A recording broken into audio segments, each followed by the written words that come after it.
How many mares can you squeeze into a selfie? There were no Monday morning blues for this group, instead a parade of red. Now, ahead of the election, we are getting the latest from our political reporters right across the UK, finding out about what is at stake in their constituencies. Well, as the home to Wolverhampton Wanderers, Molineux is no stranger to contests between two teams. The stadium colours might be gold and black, but in this city on July the 4th, it will be a game of Reds versus Blues. This budget is expected to be the last before a general election, and so the Chancellor will be keen to offer sweeteners to the public to convince them to vote Conservative, not least in a city like Wolverhampton, where they need to keep those swing voters in their most marginal seats. He would be appalled to know that I'm having to fight and battle.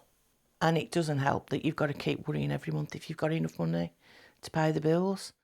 Within hours of my interviews with Jennifer and Maxine being recorded, a spokesperson for the West Midlands Pension Fund responded to my request for a statement confirming that both of the widows' cases have been reviewed and they can expect to start to receive their monthly payments in October. Emma, how many members of the West Midlands Pension Fund are affected by these problems? We don't actually know yet, Rob, despite multiple requests to West Midlands Pension Fund to clarify just how many members are currently experiencing delays. They've not yet given us a figure. However, we do know when we reported on this back in December, they did confirm at that point there are around 2,000 people affected. One Conservative councillor has described the situation in Walsall as a dictatorship. That's a very strong word.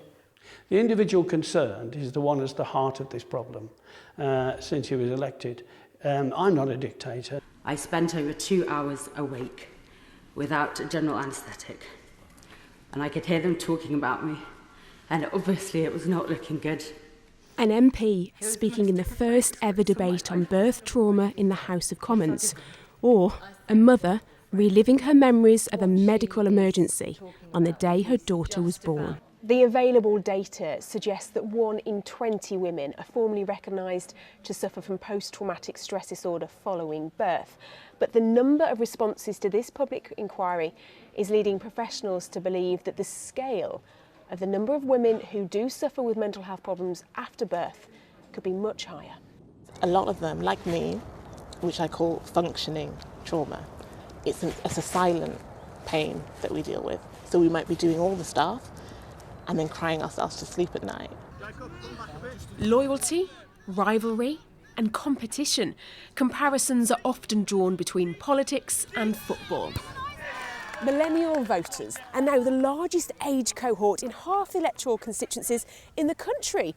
So winning their votes is crucial for any political party hoping for success. Let's go to the West Midlands and Emma Thomas, who is in Walsall. Emma. Well, Walsall and Bloxwich is a brand new constituency in both name and shape. It's made up of roughly half of the former seat of Walsall North, which going into the election had a Conservative MP, and roughly half of Walsall South, which had a Labour MP. In fact, Walsall South has elected Labour MPs since the 1970s, whereas Walsall North was a fairly recent Conservative gain in 2017. This all points to it being a key Labour target.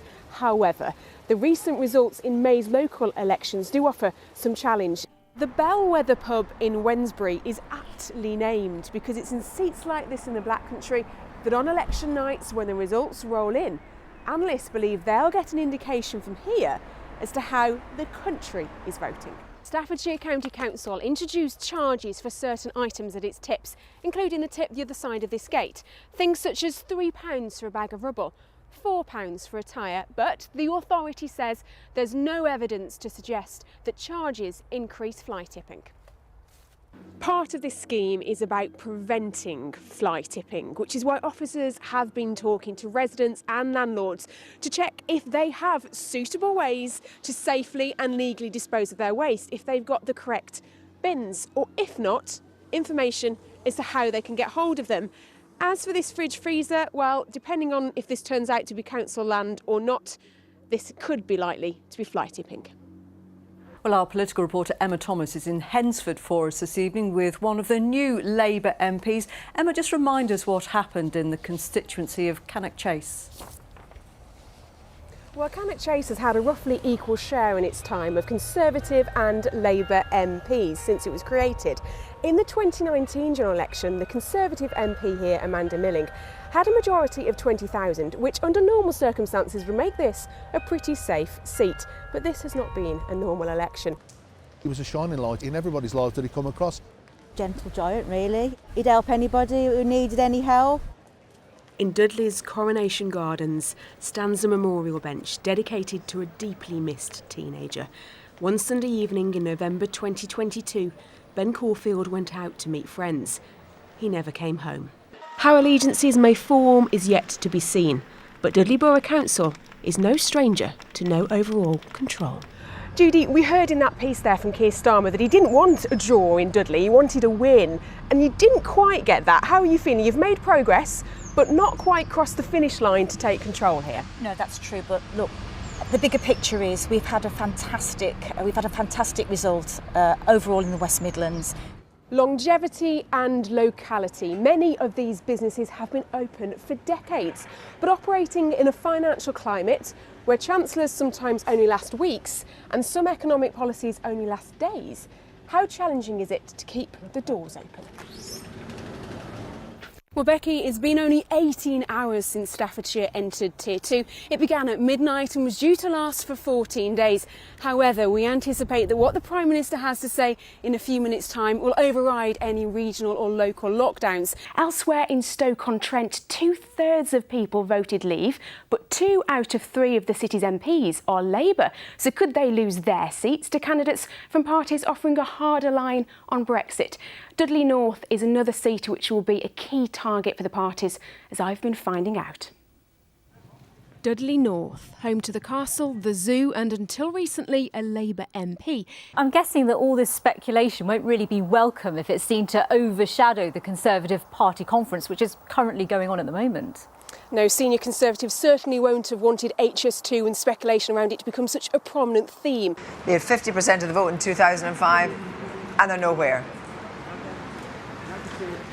Yes, well, in the words of one Labour councillor speaking to me after today's result, he said, "There is no sugarcoating it. This is a disaster for Labour." Now, this authority was created in the early 70s, and for most of those nearly 5 decades, it's been under Labour's control. The success of the nighttime economy is also crucial to a healthy employment rate here in the West Midlands, as currently in the region, 29% of people employed have jobs in this sector. Emma Thomas is in Westminster for us this evening. So, Emma, lively I would imagine, but what's the mood been like there today? It's been noisy, it's been colourful, it's been conflicted. These crowds of protesters have become a permanent fixture here in Westminster, shouting slogans from megaphones for both the Leave and Remain campaign. I'm told it's been just as noisy inside the House of Commons today, with one Midlands MP telling me he'd almost lost his voice from shouting. So here's a flavour of what the mood is like in Westminster.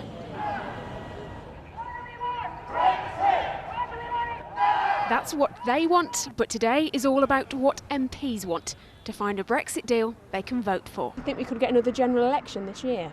Yes, don't you? How long we'll have to wait until the next polling day may be unconfirmed. But given how the general election of 2017 will be remembered in the history books, perhaps this street will be more aptly renamed Corbyn Close.